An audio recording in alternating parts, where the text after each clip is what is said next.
এই আমার মতো সাদাসিধে মানুষ বলে টিকে গেল এতকাল। ছোট পিসি বারবার বলেছিল করিস না একে বিয়ে। দেখে মনে হচ্ছে ভাজা মাছটা উল্টে খেতে জানে না, অথচ গভীর জলের মাছ। একদম ঠিক বলেছিল। ছোট পিসির কথা শুনলে আজ কোথায় রাজরানী হয়ে থাকতাম, সেখানে হলামটা কি চাকরানী। আমিও তাহলে বেঁচে যেতাম। ওই দিন তোমায় দেখতে না গিয়ে ফ্লপ একটা সিনেমা দেখতে গেলে কাজে দিত। নিমাদ আমি একটু বোকা ছিলাম, অন্য কেউ হলে না আমার জায়গায় রিটার্ন পলিসি অ্যাপ্লাই করতো।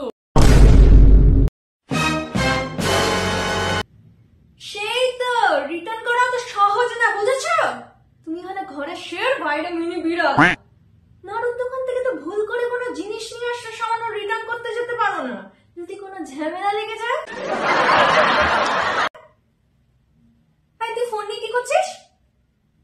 পড়াশোনা তো দিন দিন নাটে উঠে যাচ্ছে তোর। ভিডিও করে রাখছি, ডিভোর্স ফাইল করলে তোমাদের তখন এগুলোই কাজে লাগবে। যা আগে বলবি তো, গেঞ্জিটা ছেঁড়া, ভিডিও করছিস, চেঞ্জ করে আসতাম। ওই ছেঁড়া গেঞ্জির জোরে তুমি কত সিম্প্যাথি পাবে ভাবো। ও তাহলে ঠিক আছে। কি ঠিক আছে? কি দিনকাল এলো, বাবা মা সামান্য ঝগড়া করছে তো মেয়ে সোজা ডিভোর্স করে দিচ্ছে, আর বাবা তাতে হ্যাঁতে হ্যাঁ মেলাচ্ছে। আমার তোমারও মনে মনে এই চলছে। আরে কখন বললাম সেটা? কেন তুমি রিটার্ন পাঠানোর কথা বলনি? হ্যাঁ ঠিক ঠিক।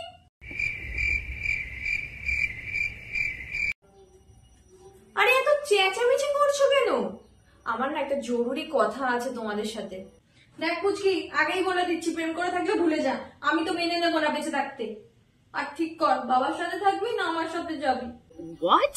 কি বলছো? আরে আমি, আমায় যে বেশি ফ্যাসিলিটি দেবে আমি তার সাথেই যাব। তোমার মাথাটা কি পুরো খারাপ হয়ে গেছে? আচ্ছা তোমাদের হয়েছেটা কি বলবে? বাবাকে বললাম সবাই কোথাও না কোথাও ঘুরতে যাচ্ছে, আমরাও তো অনেক বছর হলো কোথাও যাই না, চলো কোথাও ঘুরে আসি। হ্যাঁ আমি তো নিয়ে যেতেই চাইলাম। কোথায় জানিস? দার্জিলিং। তো ভালো তো। আর আগে শোন, তুই বলে ইউটিউবে ট্রাভেল ব্লগিং এ দার্জিলিং ঘোরাবে। আমি কি খারাপ বলেছি বল? ভিডিও গুলো তো বানাই এর জন্য, ঘোরার ইচ্ছে হলে ঘরে বসে ঘুরে আসতে পারবে। বল তুই, কার না মাথাটা গরম হয়, তুই বল।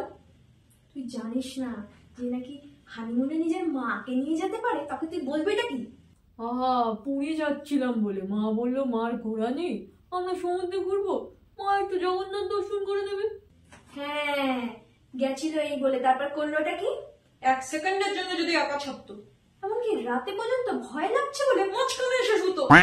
তাই ভাবি আমার আসতে তো টাইম লাগলো কেন?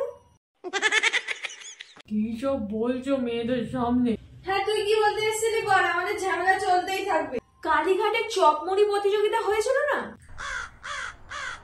ওতে আমি প্রাইজ জিতেছি। 2 রাত্রি 3 দিন অযোধ্যা পাহাড় ঘুরতে যাওয়ার, সাথে 2জন ফ্যামিলি মেম্বারও নিয়ে যেতে পারবো।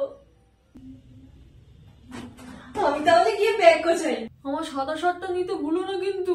আমার দূরবীনটা নিতে ভুলো না কিন্তু। আরে তোমরা কি ঠিক করে শুনেছো? আমি বাদে আর 2জন যেতে পারবে। হোয়াট? আমি তোকে 9 মাস পেটে রেখেছি, আমার ছেড়ে যেতে পারবি বল? তুইও জানিস তোকে কে সব থেকে বেশি ভালোবাসে, তুই আমায় নিবি আমি জানি। তো সব সিক্রেট আমি কিন্তু রক্ষা করি, তাই দেখ তুই কি করবি।